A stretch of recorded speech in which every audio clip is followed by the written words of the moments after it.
think of it this way. You don't want cash because um, and I don't think you want bonds because you get no interest rate. You get a negative real rate, so you get taxed at that negative real rate. And then, so from a holding point of view, it's got no return. And then the central bank's going to print plenty more of it and produce its supply. So there's a move to what is a storehold of wealth. Think about it, like all of us.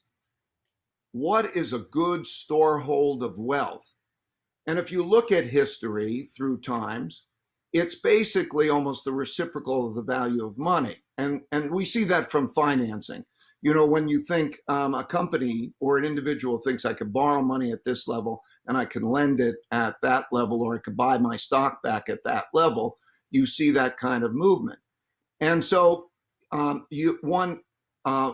history sees that there are different storeholds of wealth that are basically almost the mirror image or the reciprocal of the value of money.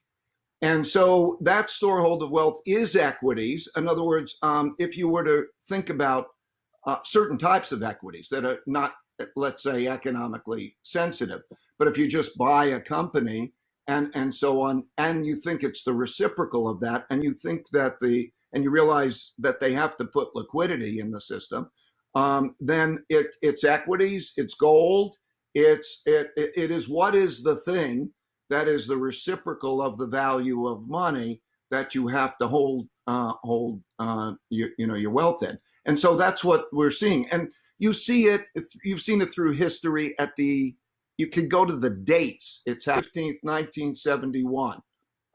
Nixon, same thing, the values. You could see it when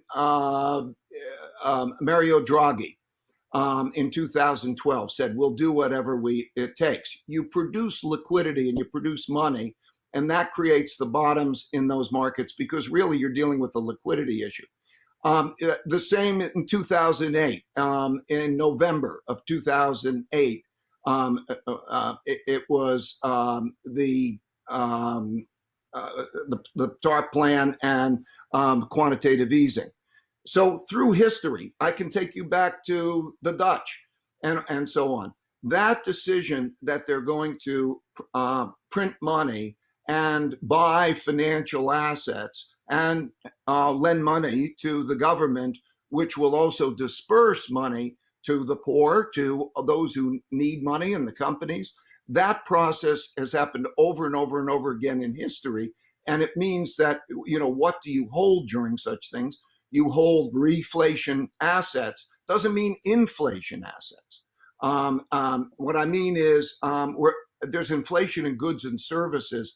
Let's put that aside for a moment. But there's first the inflation in financial assets as those risk premiums are driven down and that liquidity is put into the system, and there's the competition for trying to get returns.